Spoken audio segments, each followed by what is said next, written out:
have talked about forensic report in detail, right? So अब हम लोग बात करने वाले हैं what is forensic portfolio and जो forensic portfolio होता है how it actually differs from forensic report. ठीक है, तो let's start. सबसे पहले इसकी डेफिनेशन क्या है एंड पर्पस क्या है. तो जो फोरेंसिक पोर्टफोलियो होता है ये अगेन कॉम्प्रिहेंसिव कलेक्शन होता है जितने भी documents notes and material related to the forensic expert के एग्जामिनेशन ऑफ अ केस. तो जिस भी केस पे वो काम कर रहे हैं तो जो जो भी फॉरेंसिक एक्सपर्ट है वो जिस केस पे काम कर रहे हैं उससे रिलेटेड जितने भी डॉक्यूमेंट्स नोट्स एंड मटेरियल है उन सबका कलेक्शन इज ये फॉरेंसिक पोर्टफोलियो.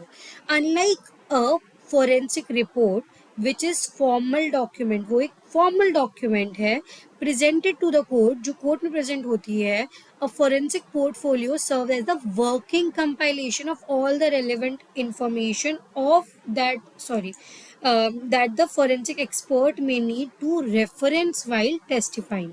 देखो मैं बताती हूँ इसमें क्या होता है. तो जो फॉरेंसिक रिपोर्ट होता है वो एक फॉर्मल डॉक्यूमेंट होता है जो कोर्ट में directly as it is present किया जाता है. लेकिन जो फॉरेंसिक पोर्टफोलियो होता है उसके अंदर अभी जब हम लोग रिपोर्ट बना रहे हैं तो उसके वक्त हमें मटेरियल भी चाहिए है ना. तो वर्किंग कंपाइलेशन होता है, जितना भी रेलेवेंट इन्फॉर्मेशन है वो सबको एक फोल्डर में जैसे डालती है सपोज है ना. दैट जो फॉरेंसिक एक्सपर्ट है जो उसको यूज करेगा टू द रेफर रेफरेंस के लिए बीच बीच में इसमें यूज करेगा. तो जो पोर्टफोलियो होते हैं वो इंश्योर करते हैं दैट द एक्सपर्ट, एक सेकेंड, तो जो पोर्टफोलियो है वो इंश्योर करेगा that expert has all the necessary details at the hand.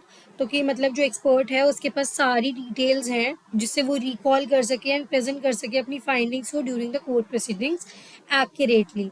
ठीक है, तो वो प्रेजेंट कर पाए अपनी जो भी फाइंडिंग्स हैं कोर्ट के दौरान अच्छे से.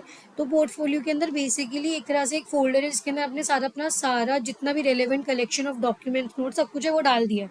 वेयर इज जो रिपोर्ट है वो एक कॉम्प्रिहेंसिव फॉर्म ऑफ रिपोर्ट होती है, एक डॉक्यूमेंट होता है जो सीधा कोर्ट में चला जाता है. अब ये जो पोर्टफोलियो है उसके कॉम्पोनेंट्स क्या क्या होते हैं. केस के notes, detail notes taken by the forensic expert during the investigation and analysis. तो जब वो एनालिसिस पे जा रहे हैं तो जो नोट्स लिख रहे हैं वो होंगे इसके अंदर. इंटरव्यू के रिकॉर्ड्स होंगे यानी ट्रांसक्रिप्ट जो भी बातें हुई हैं, summaries of the interview conducted with the witness, victims and suspects, तो वो सब होगा. Photographs, visual documentation of evidence होगा, crime scenes and experimental setup. उसके बाद आएगा साइंटिफिक लिटरेचर. इसके अंदर जो भी रेलेवेंट रिसर्च आर्टिकल्स हैं उससे रिलेटेड टेक्स्ट बुक्स हैं, रेफरेंस मटेरियल है जो सपोर्ट करेगा एक्सपर्ट की एनालिसिस एंड कंक्लूजन्स को. ठीक है, उसके बाद लीगल डॉक्यूमेंट जैसे copies of subpoenas and affidavits जो हैं and other legal paper works related to the case. जो जितने भी लीगल पेपर वर्क्स जो उस केस से रिलेटेड हैं वो सब भी होंगे.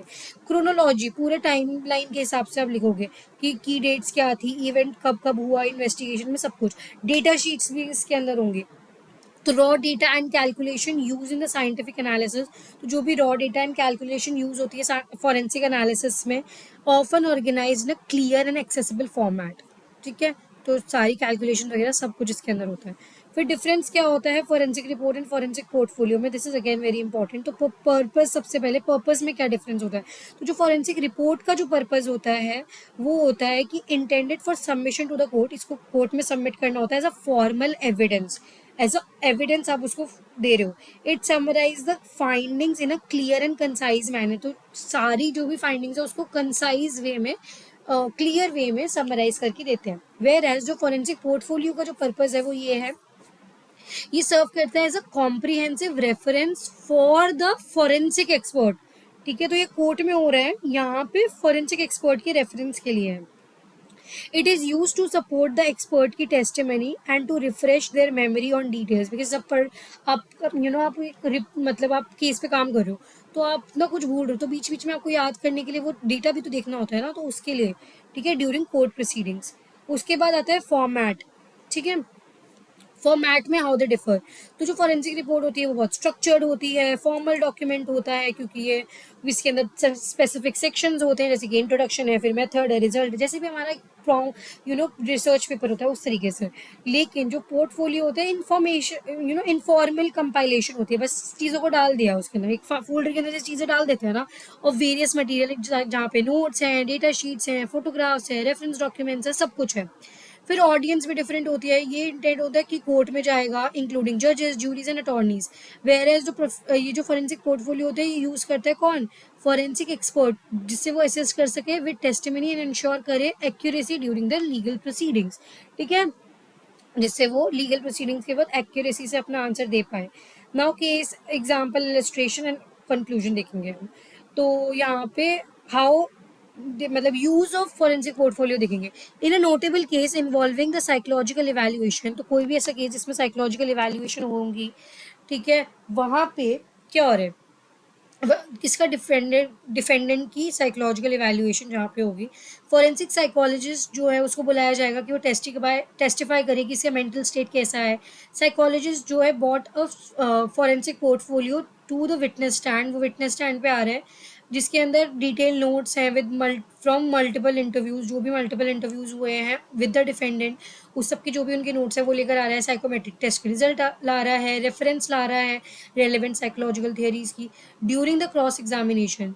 ठीक है, the psychologist refer to these material, तो इन मटीरियल को देखेगा एंड प्रोवाइड करेगा accurate and comprehensive answer, ultimately aiding the court in understanding कि जो भी कॉम्प्लेक्स साइकोलॉजिकल फैक्टर है जो इस केस के पीछे काम कर रहे हैं। ठीक है, सब कुछ आप उसके बारे में बता देंगे। अब कंक्लूजन पे आ जाते हैं। तो forensic reports and forensic portfolio बहुत ही क्रूशियल टूल्स होते हैं इन द रियल्म ऑफ किसमें, फॉरेंसिक साइंस में and legal proceeding में। While forensic reports provide formal structured evidence to the court, forensic portfolio क्या होते हैं, comprehensive reference collection होते हैं that help forensic expert, जिससे forensic experts की help होती है कि वो present करे accurate and detailed testimony। ठीक है, both play distinct and complementary roles in assuring that scientific evidence is effectively communicated, कि वो बहुत effectively communicate है and utilize in the pursuits of justice।